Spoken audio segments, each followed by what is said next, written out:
ఎన్నికల్లో గెలుస్తామంటే నమ్ముతారు కానీ గత ఎన్నికల్లో కంటే అత్యధిక సీట్లు గెలుచుకుంటామంటే ఎవరు నమ్ముతారని వైసీపీ నేతలే ప్రశ్నిస్తున్నారు. నిన్న మొన్నటి వరకు వైసీపీ గెలుస్తుందని పంద్యాలు కాసిన వారు ఇప్పుడు జగన్ మాటలతో పూర్తిగా వెనక్కి తగ్గారు. అసలు గెలవడమే కష్టమని ప్రచారం జరుగుతూ ఉంటే 151 దాటి అసెంబ్లీ 22 పార్లమెంటు సీట్లు దాటి వస్తాయని ఐపాక్ ఫేర్వెల్ మీటింగ్లో జగన్ చేసిన వ్యాఖ్యలు ఇప్పుడు వైసీపీ కేడర్లోనే బూమ్రాంగ్ అయ్యాయి. ఆశలు వదిలేసుకున్న ఆపద్ధర్మ ప్రభుత్వంలోని మంత్రులు పైకి మాత్రం జూన్ 9న విశాఖపట్నంలో జగన్ రెండోసారి సీఎంగా ప్రమాణ స్వీకారం ఉంటుందని చెబుతూ కాలం గడుపుతున్నారు.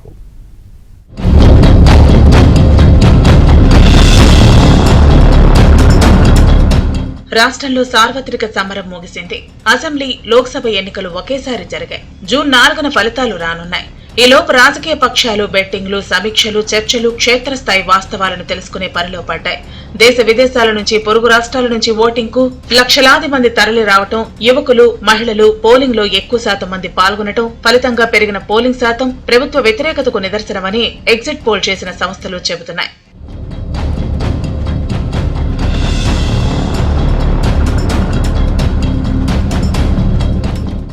మరోవైపు రాజకీయ పక్షాలు కూడా జగన్ ఓడిపోవటం ఖాయమని బల్లగుద్ది మరీ చెబుతున్నాయి. ఎగ్జిట్ పోల్స్ ను జాతీయ, ప్రాంతీయ సంస్థలు నిర్వహించాయి. ఇందులో వచ్చిన ఫలితాలు బయటకు లీక్ అవుతున్నప్పటికీ జూన్ 1వ తేదీ సాయంత్రం 6 గంటల వరకు ఈ ఎగ్జిట్ పోల్ ఫలితాలను వెల్లడించేందుకు వీలు లేదు. ఈ నేపథ్యంలోనే టీడీపీ, జనసేన, బీజేపీ నేతలు ప్రభుత్వాన్ని తామే ఏర్పాటు చేయబోతున్నామని ఆత్మవిశ్వాసంలో ఉన్నాయి. వైసీపీకి చెందిన మంత్రులు, ప్రభుత్వ ప్రధాన సలహాదారు సజ్జల రామకృష్ణారెడ్డి తెలుగుదేశానికి అనుకూలంగా ఎన్నికల కమిషన్ వ్యవహరించిందని, కీలక అధికారులను బదిలీ చేసిందని, అందువల్లే ఆ ప్రాంతాలలో హింసాత్మక సంఘటనలు జరిగాయని చెప్పుకొచ్చారు. పోలింగ్ ముగిసి 3 రోజుల తర్వాత సీఎం జగన్ ఐపాక్ మీటింగ్ కు వచ్చారు. అందులో ఆయన చేసిన ప్రసంగం ఇప్పుడు వైసీపీ కార్యకర్తలనే డైలమాలో పడేసింది. జగన్ తన ప్రసంగంలో ప్రభుత్వాన్ని మనమే ఏర్పాటు చేస్తున్నామని చెబితే నమ్మేవారమని, గతంలో కంటే ఎక్కువ సీట్లు వస్తాయని చేసిన వ్యాఖ్యలు నమ్మశక్యంగా లేవని స్పష్టం చేస్తున్నారు.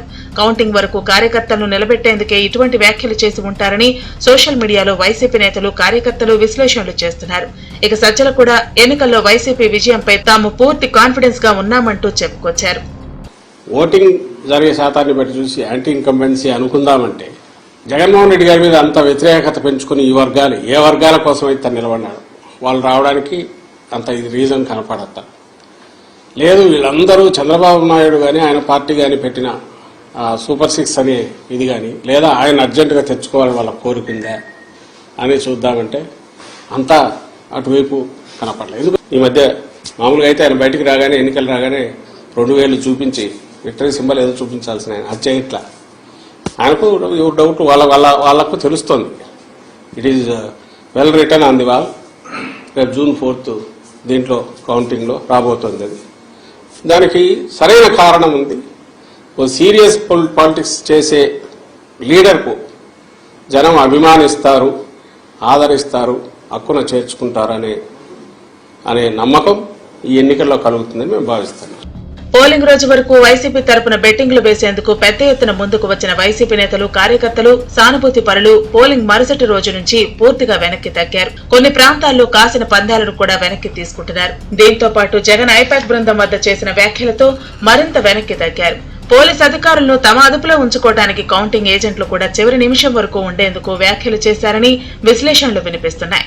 అన్ని ఓట్లు తనకేనంటూ కేఏ పాల్ చేసిన వీడియోలు, జగన్ వ్యాఖ్యల వీడియోలు కలిపి సేమ్ కాన్ఫిడెన్స్ అంటూ ట్రోలింగ్ చేస్తున్నారు.